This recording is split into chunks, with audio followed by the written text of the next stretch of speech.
힘겨운 한 해를 보낸 우리 증시 올해 마지막 거래일을 맞았습니다. 하지만 여전한 전국 불안과 내년도 경기 전망에 대한 우려는 여전한 상황인데요. 내년 시장 어떻게 대응하면 좋을지 시장 전망과 투자 전략 들어보겠습니다. 유진투자증권 이승우 리서치센터장 나와주셨습니다. 어서 오세요. 네, 안녕하세요. 자, 올해 우리 시장 유난히 어려웠습니다. 개헌부터 탄핵안 가결까지 이어지는 전국 불안도 불안이었지만 하반기 들어서부터 지속적으로 힘을 쓰지 못했거든요. 나스닥이 33%나 오를 때 코스닥은 23%나 하락했다고 하는데 우리 증시의 부진 어디서 찾아봐야 될까요?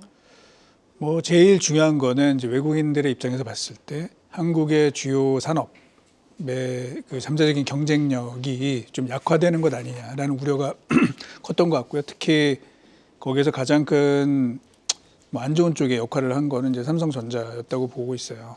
삼성전자가 2018년도에 영업이익이 이제 58.9조 원을 기록을 했고 당시만 하더라도 전 세계에서 삼성전자 영업이익 순위가 4위였습니다. 삼성전자보다 이익을 많이 낸 회사는 아람코, 애플, 공상은행 3개밖에 없었습니다. 당시에 마이크로소프트나 구글보다 삼성이 이익을 더 많이 벌었죠. 이제 그랬던 삼성전자가 코로나 이후에 사실은 경쟁력이 약화되는 모습이 곳곳에서 나타나오게 됐고 올해 그 메모리 반도체 시장이 역대 최고를 기록을 했습니다.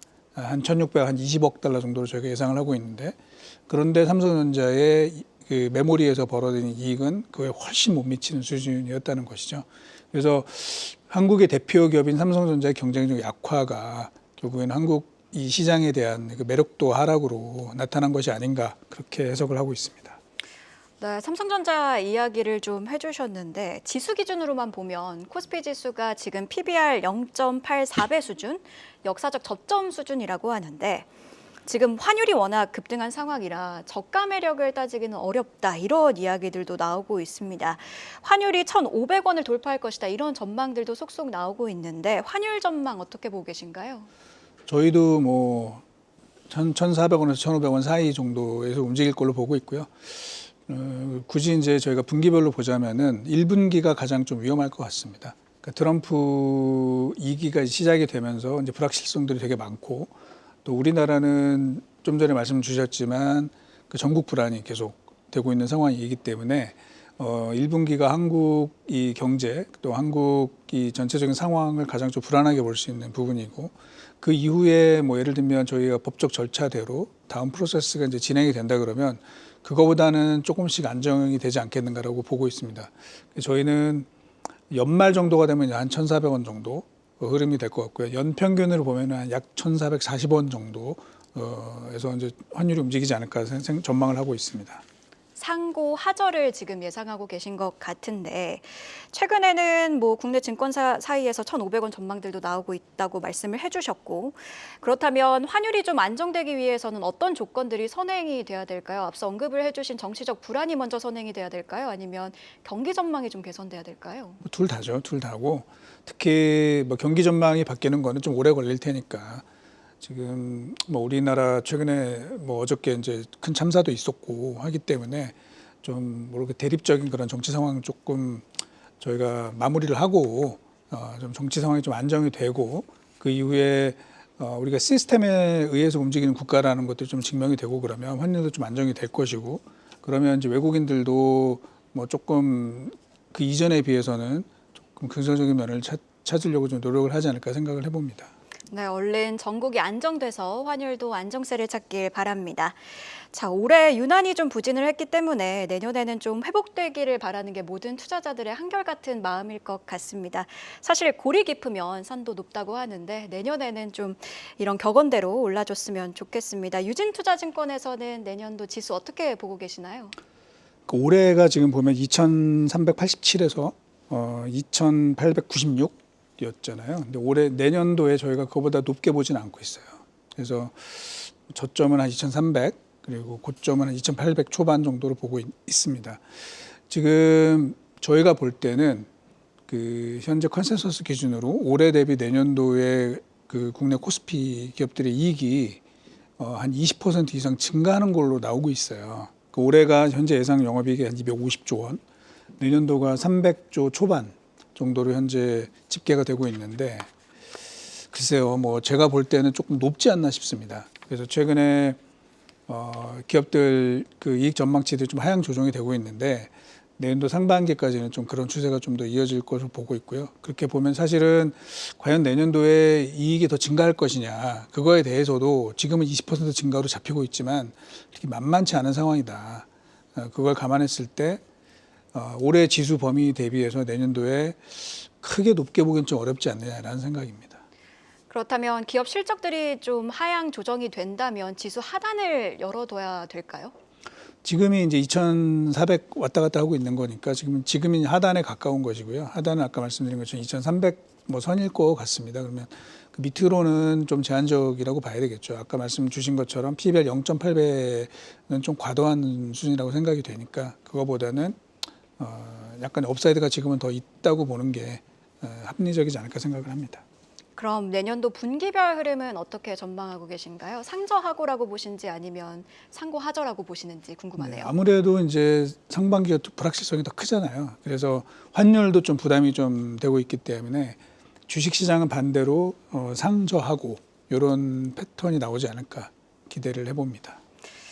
네, 얼마 전에 센터장님께서 인터뷰하신 내용을 보니까 한국의 반도체가 세계 2위라는 착각을 버려야 된다 이렇게 언급을 하셨더라고요. 올해 우리 시장의 부진에는 앞서 언급을 해주셨지만 삼성전자의 부진이 가장 큰데 특히 외국인의 반도체 매도가 좀 집중적이었습니다. 내년에도 우리 반도체 섹터 반등은 좀 어려울까요? 사실은 이제 올해 그 메모리 시장이 좋았거든요. 아까 말씀드린 것처럼 사상 최대 그 매출액을 기록을 했어요. 전년과 대비해서도 D램이랑 낸드 시장 공이 약 80% 정도 시장이 성장을 했습니다. 그러면 사실 주가가 올라가는 게 맞거든요. 그런데 올해 이 한국의 대표주이자 또 반도체의 대표주인 삼성전자는 주가가 하락을 했습니다. 이거는 이제 반도체 업황보다는 삼성전자 자체의 문제가 굉장히 컸다라고 보는 거죠. 그래서 사실은 뭐 내년도 반도체 업황이 어떻게 될 거냐. 저희도 이제 전망이 계속 바뀝니다. 그래서 뭐 만만치 않을 거라고 보고 있는데 반도체 업황보다 더 중요한 것은 삼성전자가 과거와 같은 좀 강한 삼성전자의 모습을 어느 정도 회복하느냐. 그게 되게 중요할 것 같고 그게 뭐 반도체 주식뿐만 아니라 한국 주식 전체에도 굉장히 중요한 변수가 될 것 같습니다. 그래서 뭐 반도체 업황도 중요하지만 그거보다는 삼성전자가 좀 빨리 기운을 차리기를 저희 좀 기대를 해봅니다. 네, 삼성전자가 말씀을 해주신 것처럼 얼른 기운을 차려야 될 텐데요. 자, 그리고 또 반도체주의 부진으로 이어졌던 이유 중에 하나가 트럼프 2기 출범 이후에 트럼프 당선인이 칩스법을 폐지할 것이다. 이런 우려들도 많았습니다. 센터장님은 좀 어떤 쪽으로 보고 계신지 관세 정책에 좀 더 주목을 하고 계신 건가요?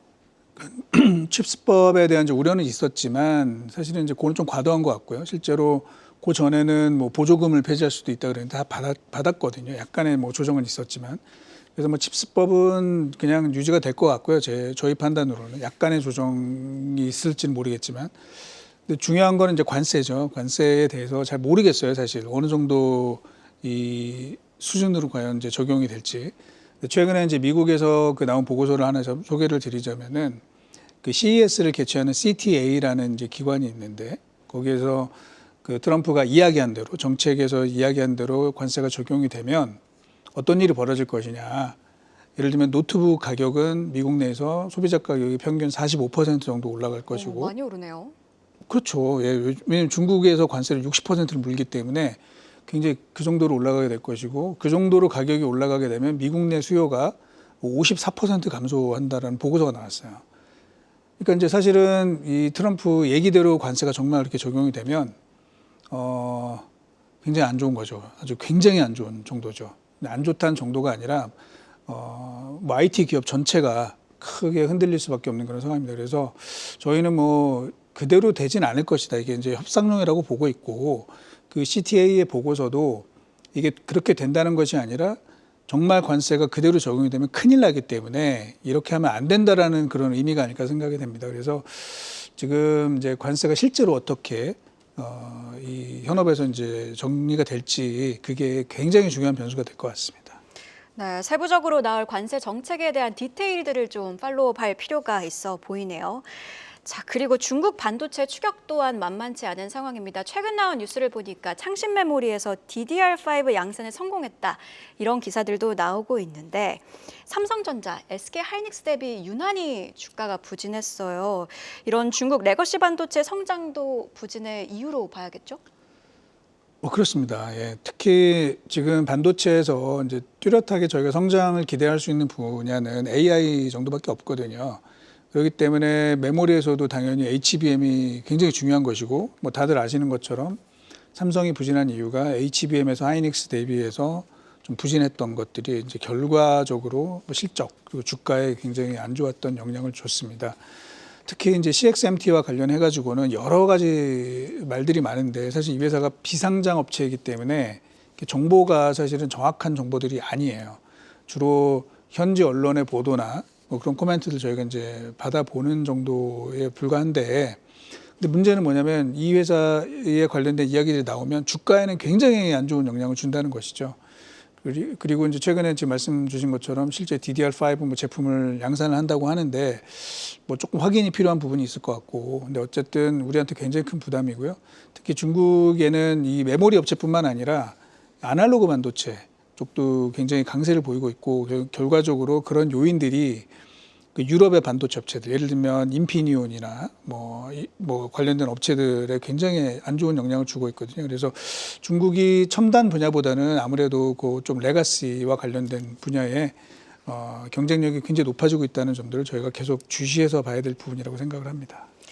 네, 그럼 이번에는 시장 이야기를 좀 전반적으로 해보도록 하겠습니다. 올해 시장을 돌아보면 결국에는 실적이 좋았던 기업들, 그러니까 펀더멘털이 단단한 기업들이 어려운 상황 속에서도 그나마 견조한 흐름을 보여줬는데, 내년 시장의 주도주를 키워드로 찾는다면 어떤 키워드에 주목하고 계실까요? 실적일까요? 뭐 실적은 뭐 당연히 항상 이제 따라 붙는 것이고, 이제 가장 중요한 키워드는 아무래도 트럼프가 되겠죠. 예, 트럼프의 정책과 맞서느냐 아니면 거기에 부합하느냐에 따라서 극명하게 갈릴 것 같고, 이제 또 하나 우리 증시를 보자면 뭐 계속 말씀드리고 있지만 삼성전자입니다. 예, 삼성전자가 좀 빨리 기운을 차리셔야 코스피도 살아나고 또 관련된 소부장 업체들도 좀 기운을 내고 이러면서 좀 활력을 얻지 않을까라고 생각이 돼서 그 두 가지를 좀 꼽고 싶습니다. 네, 트럼프와 삼성전자 두 가지 키워드 체크해 봤습니다. 그렇다면 내년 시장 주도주는 어떤 섹터에서 찾아볼 수 있을까요? 좀 전에 말씀드린 것처럼 결국은 트럼프의 그런 정책에 좀 부합하는 이런 분야를 저희가 보고 있고, 국내에서는 뭐 당연히 첫 손에 꼽는 게 조선입니다. 조선. 네. 트럼프가 이야기를 했잖아요. 러브콜을 보내고 있죠. 네. 그래서 이제 계속 좀 그 성장 기대감이 있을 것 같고, 또 하나는 이제 방산이 될 수밖에 없습니다. 뭐 왜 그런지 잘 아실 거고, 그다음에 또 하나 여기 꼽자면은 이제 바이오인데요. 바이오가 이제 저희는 미국 바이오는 그렇게 좋게 보지 않고 있어요. 왜냐하면 주가가 너무 많이 올랐고 또 좀 한정적인 분야만 오르고 있기 때문에. 근데 2025년도에는 이제 국내의 그런 주요 제약 바이오 업체들 중에서는 이제 신약 기대감들이 상당히 높은 기업들이 있거든요. 그래서 뭐 이제 몇몇 업체들, 뭐 예를 들면 유한 양행이라든지 리가캠, 뭐 알테오젠 이런 회사들 저희가 좀 긍정적으로 보고 있어서 좀 주시를 하고 있고, 거기에 이제 또 한 마디 덧붙이자면 저희가 삼성전자가 잘 해내면은 이게 이제 좀 국내 분위기를 많이 바꿀 수 있다는 기대감을 갖고 있습니다. 네, 이번에는 금리 전망도 짚어봐야겠습니다. 금리가 결국에는 시장 유동성이랑 연결되어 있고, 시장 유동성은 결국 또 투자 심리랑 연결되어 있기 때문인데요. 미국 연준이 내년에는 2회 정도 금리 인하에 나설 것이라는 시장 컨센서스가 형성되고 있습니다. 어떻게 보고 계신가요? 뭐 저희도 뭐 비슷하게 보고 있습니다. 그래서 연말 금리는 뭐 4% 정도를 보고 있고, 이제 일부 미국에서는 그보다 뭐 2회 인하가 아니라 1회 인하 아니냐 이제 이런 이야기들도 있는데, 글쎄요, 이제 현실적으로 그거는 좀 쉽지 않을 것 같고, 저희는 두 번 정도 인하, 그러니까 상반기 한 번, 하반기 한 번 정도 인하하는 정도 선의 흐름이 되지 않을까 생각을 하고 있습니다. 최근에는 엔화도 약세를 보이고 있는 상황이라 엔화 약세가 원화 약세에도 좀 부담이 되고 있는 상황인데, 지난 여름에는 일본은행의 금리 인상으로 시장이 좀 깜짝 놀랐단 말이죠. 내년도 일본은행의 금리 인상 전망 경로는 어떻게 보고 계신가요? 저희는 뭐 점진적인 인상 흐름을 보고 있고요. 특히 이제 3월 달에 처음 이제 인상을 시작을 하고 그 이후에도 3월 달에 조금 더 올라갈 수 있다라고 보고 있어요. 문제는 그 일본이 금리를 올리게 되면 엔캐리 트레이드라는 이런 변수가 또 등장할 수가 있고요. 그게 아무래도 이머징 마켓, 우리나라까지 포함해서 좀 부담이 될 가능성이 있다고 보고 있습니다. 그래서 그런 부분들 좀 주시하셔야 될 것 같고, 관련해 가지고는 일본 기업들에 대한 이 주가 전망은 오히려 그런 측면에서는 이 유동성이 좀 긍정적으로 작용하지 않을까 이런 기대를 하고 있습니다. 앞서 엔캐리 트레이드 청산 우려를 살짝 언급을 해주셨는데 엔캐리 트레이드 청산 우려가 재현될 가능성은 높다고 보고 계신지도 궁금하네요. 근데 이제 지난번에 처음 나왔을 때 8월 5일이었고 이제 그때는 굉장히 큰 충격이 있었죠. 근데 그 이후에 결국 일본이 이제 조금씩 그 정보를 흘리면서 지금 이제 완화해 나가는 거잖아요. 그런 큰 충격은 누구도 원하지 않기 때문에 뭐 그때만큼은 아닐 거라고 생각을 하지만 아무래도 큰 흐름상은 뭐 일본으로의 자금 유입이 조금씩 진행이 될 가능성이 높다라고 생각을 합니다. 네, 마지막으로 내년 시장 분기별로 어떤 대응 전략이 필요할지도 여쭤보겠습니다. 어떤 대응 전략 필요할까요? 뭐 제일 어렵죠. 사실 제일 어려운 부분인데 뭐 딴 걸 떠나서 지금 한국이 여러 가지 그 불안정성이 되게 높습니다. 그래서 그 무엇보다도 지금 이제 환율 안정이 좀 필요할 것 같고 이제 아까 전에도 말씀드렸지만 한국의 지금 복잡한 상황들이 조금 체계적으로 진행될 수 있는 어떤 시스템이 갖춰지고 그 이후에 저희가 흐름을 보자면은 뭐 그런 게 이제 된다 그러면 사실은 지금 최근에 가장 저희가 우려를 하고 있는 게 그 반도체에 관련된 수요잖아요. 수요가 좀 안 좋고 재고 조정이 이어지고 있는데 관련해서 또 그 기업들이 아주 적극적인 투자를 하고 있지는 않은 것 같아요. 이제 그렇게 되면 내년도 상반기 중에는 재고 조정도 어느 정도 일단락이 되지 않을까 생각을 합니다. 그러면서 하반기 때는 좀 실적도 좀 개선이 되고 그런 흐름이 좀 기대를 저희는 하고 있어요. 그렇게 되면 주가는 그 전에 움직일 거라는 거죠. 그래서 굳이 저희가 뭐 어려운 이야기지만 흐름을 따지자면은 1분기, 2분기 사이에 저점이 만들어지면서 그래도 조금씩 그 올라가는 그런 흐름을 저희가 기대를 해볼 수 있을 것 같습니다. 네, 1, 2분기 사이에 저점을 찍고 또 내년에는 추세적으로 반등하는 기회가 만들어지길 진심으로 응원해 보도록 하겠습니다. 지금까지 유진투자증권 이승우 리서치센터장과 함께했습니다. 고맙습니다.